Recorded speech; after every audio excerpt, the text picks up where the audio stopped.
Wunza give hyvri buddiendis, verjoid like tata kibbut poet, from the perspective of form is what we are talking about when we took and Henri Thuman how up Emma Piers. Onapage, formi sep arit from content, batas, you can see contentamine, ingalwe sava form ships meaning a content. What was that? No, I'm not intoxicated. That's English. No, it really is. And it's not Old English or some other earlier form of the language. It's this. Wunza give everybody in this, vijoid like, tata cubit poet, from the perspective of, formis what we are talking about when we talk about sund, an rethumen how up Emma peers, anapej, formis separat from content, but us, you can see contentamine, ingal, we sava, form, ships meaning, a content. Okay, so I'm playing kind of a trick, right? And what's my point? Why couldn't you understand that?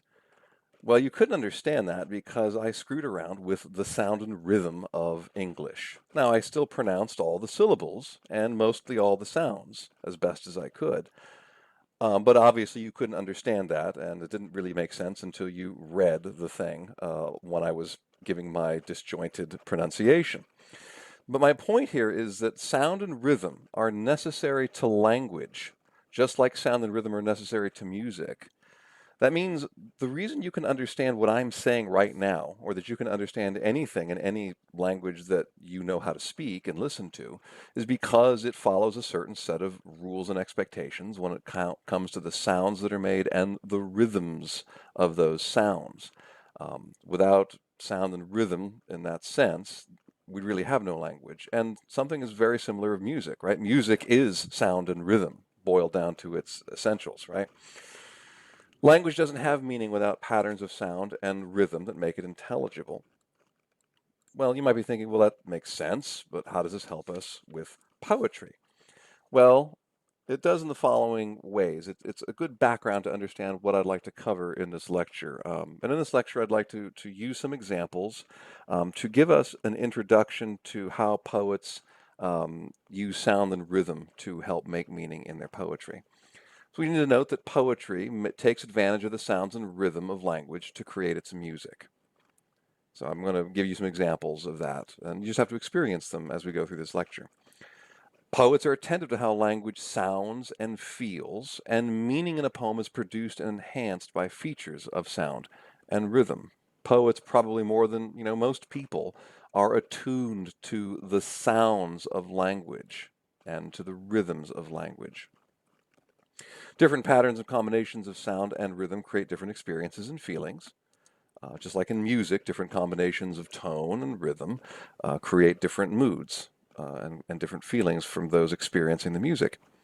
And the last thing is that we can name the various tools of sound and rhythm poets use to help us understand how poetry works and to give us a common language for talking about poetry, writing about it, and analyzing it. And of course, we should note that when we're talking about sound and rhythm, we are actually no longer talking about the denotative nature of language. We're no longer talking about or focused on what the words actually mean. And as such, that means we're talking about form, the form of language. That is, all the stuff, the sound, the rhythm, even the way it looks on a page, that is in some ways separable from what the poem is actually saying at the denotative level of language. That's form, okay? So sound and rhythm are part of the form of poetry. So let's cover some basic tools for talking about sound. And a lot of these you already know, but it's good to review them, okay? Obviously, one of the first ones we all think about is rhyme, or as some people spell it, R-I-M-E, which is gross. But rhyme, okay? And we all probably know this. The most common form is end rhyme. Let's undervalue and unmend the present. Why can't we pretend? And so on. We can see in the highlighted blue there that that's the end rhyme. End rhyme simply means rhyming words that come at the end of lines. Okay, the rhyming word comes at the end of the line, and you can see here that the line ending is marked with a slash. We can have internal rhyme, such as let's exhume, resume, and extend, which is from the same poem as these lines are taken. In this case, we still have a rhyme, except in this case, instead of coming at the end of subsequent lines, the rhyme is coming right in the middle of a line. That's internal rhyme, because the rhyme is happening internally to a single line. It's another way a poet might organize rhyming in a poem. Some other terms we can use. People will hate this because it sounds sexist, but whatever. These are traditional terms. We've inherited them. We're just using them descriptively here. Masculine rhyme, and that's probably what most of us think of when we think of rhyme. Sort of simple rhymes on single syllables, like light and night or breeze and sneeze. That's all, rhyme or masculine rhyme. And feminine rhyme refers to a rhyme that happens on uh, uh, two syllables or more, where the last syllable is weaker than the syllable next to the last syllable. And here are two examples of pairs of feminine rhymes: twinkle and sprinkle, and dancing and lancing, which is about the funniest rhyme I could think of for dancing. Notice here that the rhyme doesn't come on the last syllable, right, but comes on the penultimate syllable here: twinkle and sprinkle, and the rhyme is happening in both, right, dancing and lancing. Again, that's called feminine rhyme. Okay. And then you can have slant rhyme, which is also called consonance, and that's where you have essentially the same consonant sounds framing a vowel sound, but the vowel sound is different between each of the two pairs, right? So moon and ton, we would have the M and the N here, right? And in this case, we don't have the same sound at the beginning, but we do have that N sound, and this is close enough that we could call it slant rhyme. Desk, brisk, and task are also examples of slant rhyme, where you have a kind of repetition of a consonant sound and a similar vowel sound. It's not quite a rhyme, but it sounds awfully close. That's called slant rhyme. We can also talk about onomatopoeia, and those are words that seem to sound like the things they represent. Some easy ones in English: meow, bark, murmur, buzz, slap, boom, and so on. Words that sound kind of like the things they represent. We have alliteration, a line from Edgar Allan Poe's The Raven: the pallid bust of Pallas, or my own creation, stinking sink of silly sneeches. Here we have repetition of P sounds here and repetition of S sounds here, often at the beginning of the words, right? That's alliteration, repetition of consonant sounds in a series. And that creates a certain sound, right? You can hear it: pallid bust of Pallas, stinking sink of silly sneeches. And that adds a certain pleasure, right? A certain noticeable pattern to the poetry. We can talk about assonance. It's sort of like alliteration, but with vowels. The repetition of similar or identical vowel sounds in a line. And I just made this up. And under the fun did one notice the woman alone. You can probably hear in that the repetition of those vowel sounds, the O sounds, in its various, very close forms in that sequence of words in a line. And under the fun did one notice the woman alone. And then we have euphony, which is a broad term that refers generally to a series of sounds that are usually pretty smooth and pleasing to the ear. And here's a pair of lines from John Milton's Paradise Lost: from his slack hand the garland wreathed for Eve down dropped, and all the faded roses shed. You can hear that sort of pleasant, harmonious sound of those vowels working together, and it's fairly easy to say and smooth to the ear. And contrasting with euphony is cacophony, which is grating and unpleasant sounds. For example, in this phrase or this line that I just made up: skillful art, not founded on scratching with grinding feathers and crowds. You can even hear that's tough to say. It's kind of tough to listen to.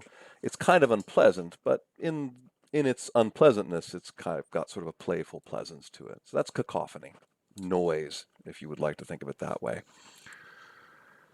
Now you might be thinking, all right, but what about your horrible introduction? Remember that back there. I'm not going to repeat it, but remember that's what I said, but I said it in that weird way. What was responsible for that? Remember, I said it was both sound and rhythm, right? I shifted the rhythms around. More precisely, I shifted the accents and stress syllables around. And that's really what made this gibberish, right?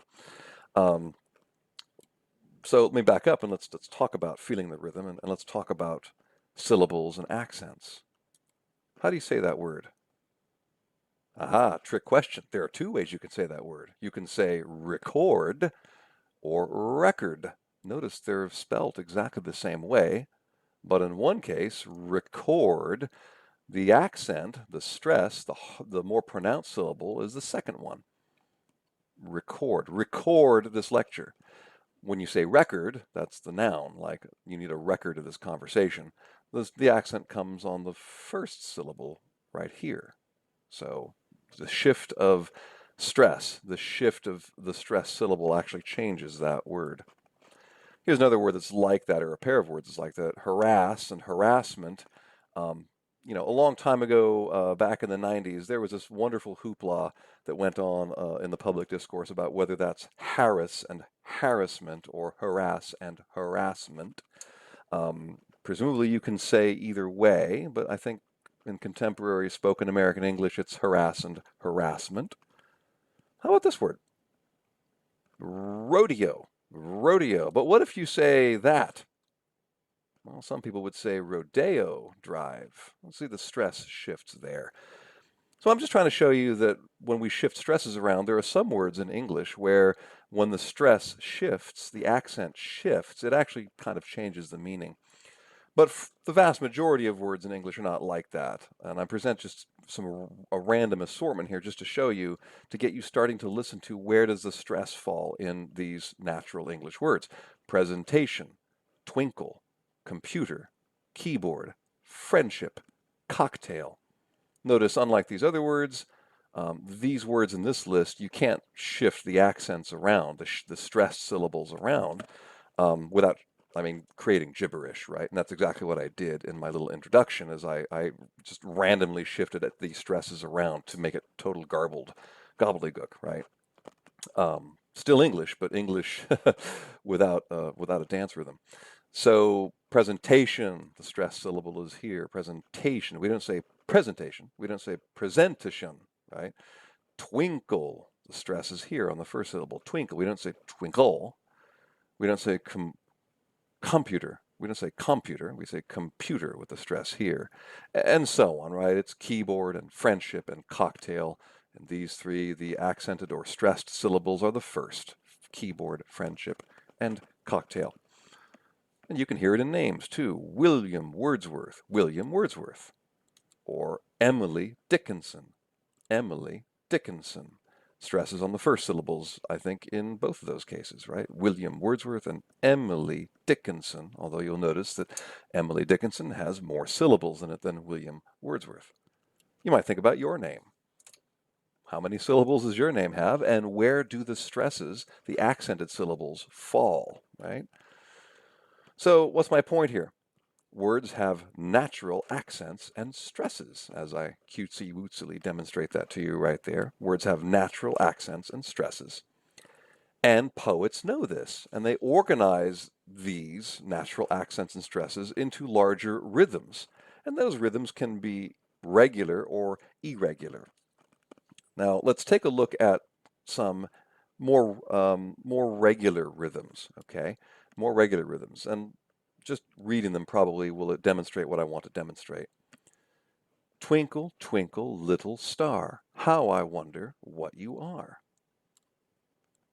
It was many and many a year ago, in a kingdom by the sea, that a maiden there lived whom you may know by the name of Annabel Lee. Or, a slumber did my spirit steal, I had no human fears. She seemed a thing that could not feel the touch of earthly years. Now, in each case, you hopefully could hear there's a pattern, right? And it's a regular pattern. They're not the same pattern in these three examples. Those are actually three different rhythmic patterns, okay? all I want you to do right now is just hear that there are patterns, and that's why you, in fact, can set them to music. In fact, Twinkle, Twinkle, Little Star, we know as a song, right? Twinkle, twinkle, little star, how I wonder what you are. You can really hear the stressed syllables there. You can really hear them regularly, right? So regularly that you can easily set this to music.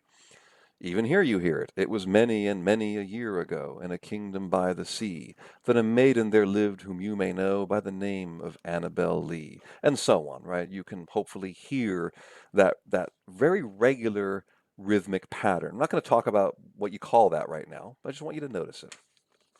And here's some more. Was this the face that launched 1,000 ships and burnt the topless towers of Ilium? Or, shall I compare thee to a summer's day? Thou art more lovely and more temperate.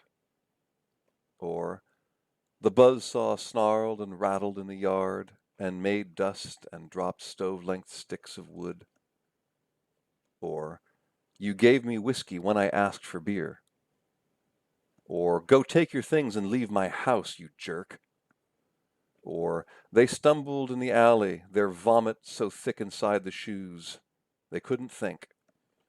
Now, hopefully that was a little harder, but hopefully you heard some sort of regular rhythm in these lines. And you might have noticed that the rhythm got a little bit harder to hear as we got down to the bottom here. These last two examples mimic more carefully the sound of everyday speech. But I'll explain here in a second why this is true. All of these examples are actually written in exactly the same rhythmic pattern. Okay, they're written in exactly the same rhythmic pattern. You can hear it here in the first pair pretty easily. Was this the face that launched 1,000 ships and burnt the topless towers of Ilium? Hopefully you can hear that. But it's the same rhythm buried in here. Okay, it's just a little harder to hear because you're not expecting it as much. But that rhythm is there. In large part, it's there. We'll talk about that in a second. So then, how do we talk about rhythm in poetry? So far, we've understood that language has rhythm and that poetry has rhythm of some sort. You will notice in a lot of the poetry you read, especially more modern poetry, that the rhythm is probably not all that regular, right? It's not so regular that you can set it to music as once upon a time you might have set a lot of the poetry that would have been popular. But nonetheless, even if it's not regular rhythm, poetry has rhythm because language has rhythm, and a poet is very attuned to the sound of language and is thus very often consciously and sometimes unconsciously arranging words in a poem so as to take advantage of those rhythms and to make meaning out of those rhythms. Okay. But when a poem has a fixed or established rhythm, such as the examples I just showed you on the previous two slides, all of those had a fixed rhythm, a pattern, okay? And when a poem has a pretty fixed and established rhythm, we call that a meter, okay? And when we talk about meter, we talk about the number and type of feet per line. That's how we classify poetry written in meter. Yeah, I know. What on earth is he talking about? This is getting scary. Okay, it's getting scary. But if you stick with it, hopefully we can start to make a little bit of sense of what this means. Because I'm going to give you some vocabulary here that you probably heard before somewhere, possibly in high school. It probably didn't make a whole lot of sense to you then, but hopefully by the time we're done with this talk, you will have a better sense of what we mean here. Okay. This is just a set of vocabulary terms for talking about regular meter. That is poetry written with a regular rhythmic pattern. So we first have to make sure we understand some basic terms, right? The first one is just syllable. I hope you understand what a syllable is, right? A syllable is a single sound, right, that makes up a word, or words, right? So syllable, the word syllable has three syllables, right? Syllable. You can hear those sort of three parts, right? And when we talk about syllables, as I've already been using these terms, we can talk about stressed or accented syllables and unstressed or unaccented syllables. So again, just taking the word syllable, you can see that there are three syllables in syllable, syllable, and one of them gets a stress. The first one, syllable. The other two syllables in syllable are not stressed, they're unstressed. So, and we know this because you're not going to say syllable or syllable, right? Those would sound silly. It's syllable. Stress syllables, a stressed sound, and then unstressed, unstressed. or unaccented and unaccented.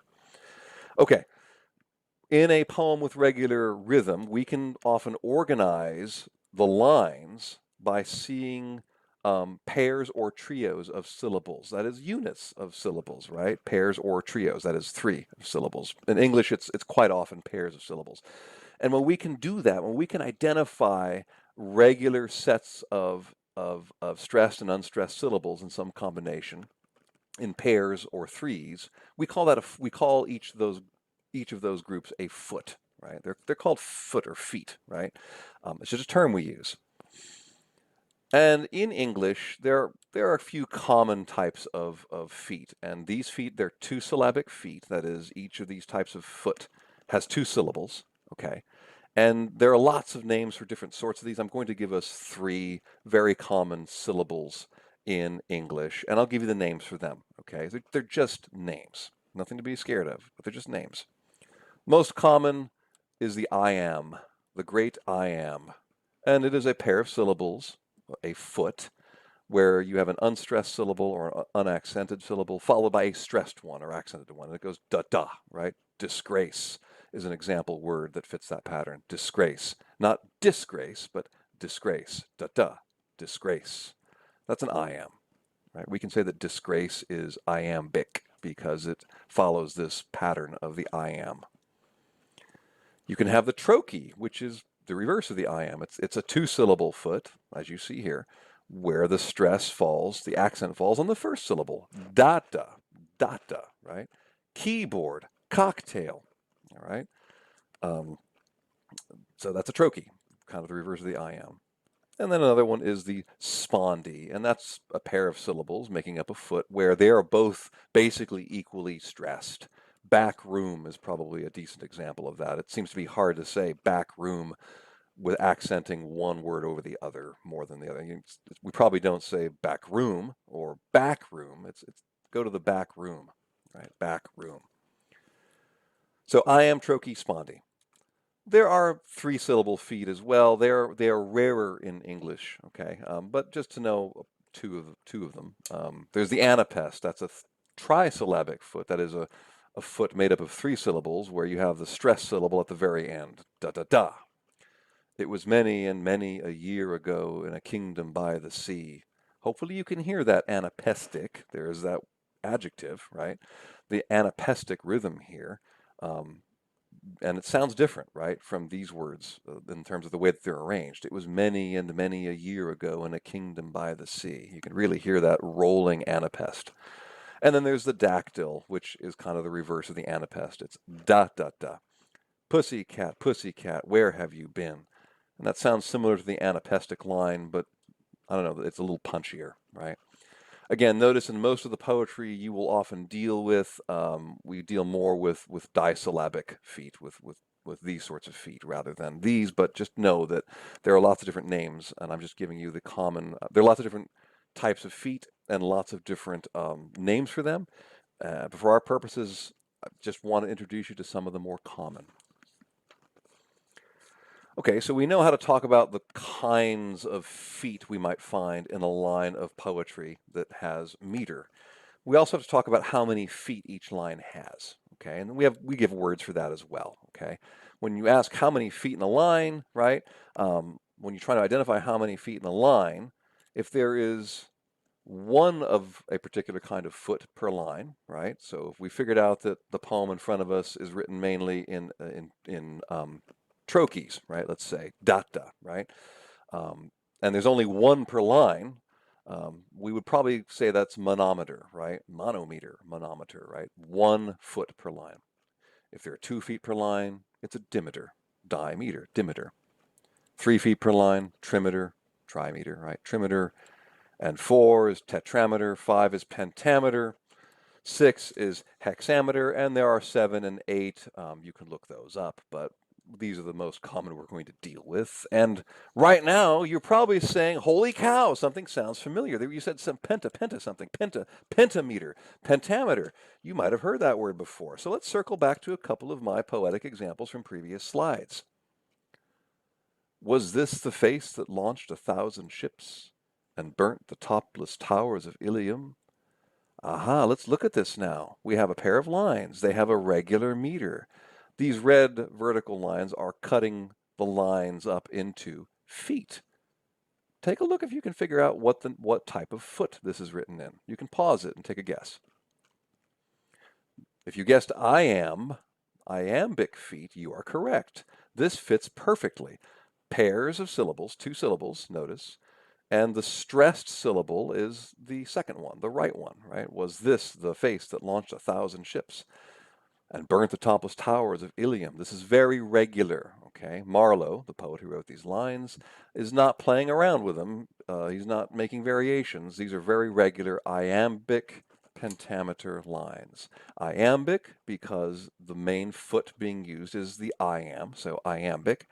And pentameter means there are 5 of these bad boys or bad girls per line. See? Iambic pentameter. So when we say a poem is written in iambic pentameter, all we're saying is, okay, it's written in a regular meter, and we can identify that meter this way by saying that every line is written mainly in iambs, and there are 5 iambs per line. That actually tells us quite a lot about the rhythm of that line, okay? Here's another example. Twinkle, twinkle, little star, how I wonder what you are. Notice here, these brackets I have inserted simply indicate a weaker syllable, an unstressed syllable that has sort of been dropped, okay? We don't miss it that much. Pause the video and figure out if you can name what kind of foot this is written in and how many feet per line there are and what name you might call this kind of verse. Give it a try. Okay, this is written in trochaic tetrameter. It's an odd kind of verse, but you can see it's written in trochees, pairs of syllables, right, where the stress falls on the leftmost syllable or the first syllable, and there are 4 of them per line, so trochaic tetrameter. And this is a pretty common verse pattern or metrical pattern with a lot of songs and certain poetry written for children once upon a time because it's very catchy, right? Twinkle, twinkle, little star, how I wonder what you are. Or William Blake's Tiger, tiger, burning bright in the forests of the night. Or even the sing-songy line from Shakespeare's Macbeth, bubble, bubble, toil and trouble. No, double, double, toil and trouble, fire burn and cauldron bubble. That's also trochaic tetrameter. So when a poem has a meter, a regular meter, right? A regular pattern that you can hear throughout the lines, very often that meter can be named by the type of foot that dominates the poem and the number of feet per line. Okay, we've demonstrated that. This is not all poetry. In fact, modern poetry doesn't favor writing in regular meter anymore, although there are a number of poets today that do write in regular meter of various kinds, okay? But a lot of poetry right up through the last century or two would have probably been written, well, very likely in the Western tradition, was written in some form of regular meter, okay? And so these terms are very, very helpful actually for describing the metrical rhythms of poetry that is written in regular meter. We should also note, and I might talk about this in another video, that good poets aren't slaves to meter, right? They aren't the servants of the meter. Just like a good musician isn't just writing measure after measure of music that has exactly the same rhythm, right? That would get boring. Good poets don't write entire poems without ever varying the meter a bit, okay? They play with the meter, they challenge it. And in fact, those variations on meter, right? Those little subtle variations on the bass line, on the meter of the poem, is part of what they're part of what caused the fireworks of the poem. They're part of what caused the beauty of the poem. And we might see again, I might make another video where I give some examples of how a poet varies in subtle ways an established baseline meter in their poem to really create, not just to break up the monotony of the meter, but to create a beautiful work of art. So just in case you might need another illustration for this, if you are musically inclined or a musician at all, this might make some sense to you. And if you're not, just kind of close your eyes and ears for about 30 seconds and ignore this. But this might help some people. When we're talking about meter in a poem, it's very similar to talking about the time signature of a piece of music. Okay, if you know music a bit, then you might know, like, that's a time signature, right? You might know that a time signature in music indicates the number of beats per bar or measure and the type of note that's going to get the beat in this piece of music. So this is a time signature for waltz time, right? 3/4 time. It tells us that in this piece of music, the quarter note's going to get the beat and each measure is going to have 3 of them, okay? Very similar. It's analogous in many ways to iambic pentameter or trochaic tetrameter, right? And naming meters. In a poem, if a line is organized, for example, into iambs, and there are 5 iambs or beats per line, it's called iambic pentameter. It's kind of like a time signature for poetry. Okay, it's just arranged a little bit differently, but it's the same principle, right? You have the type of foot that is dominant, or the type of foot that's going to get the beat, okay, the rhythm, and then you have the number of those per line. Okay, so it's very, very similar to a time signature, except in this case, it is how we talk about the rhythm of a poem written in meter. Okay.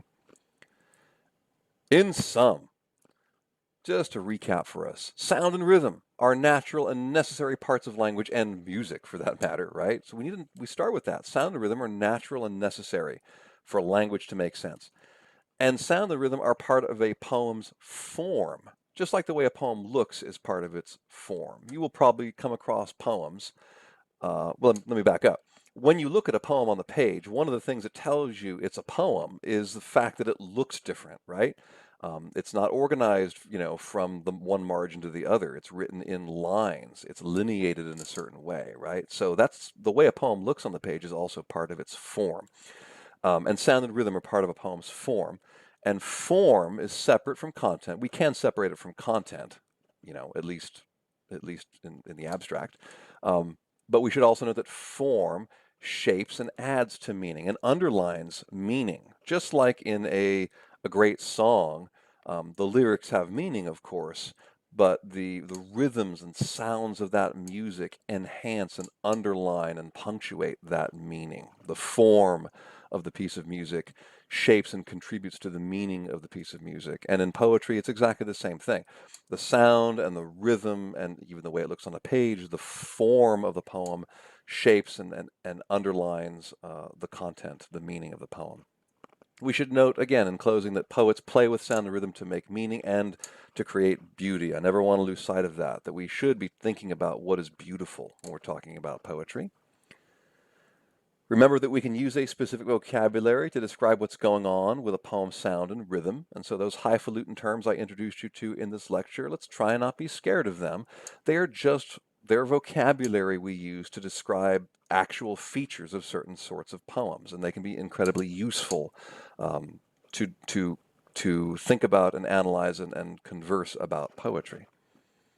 And again, we should encourage and develop our ability to identify these features and to talk about how those features contribute to how a poem means, right? Because these are real aspects, real features of poetry, and of certain kinds of poetry, especially when we're talking about meter.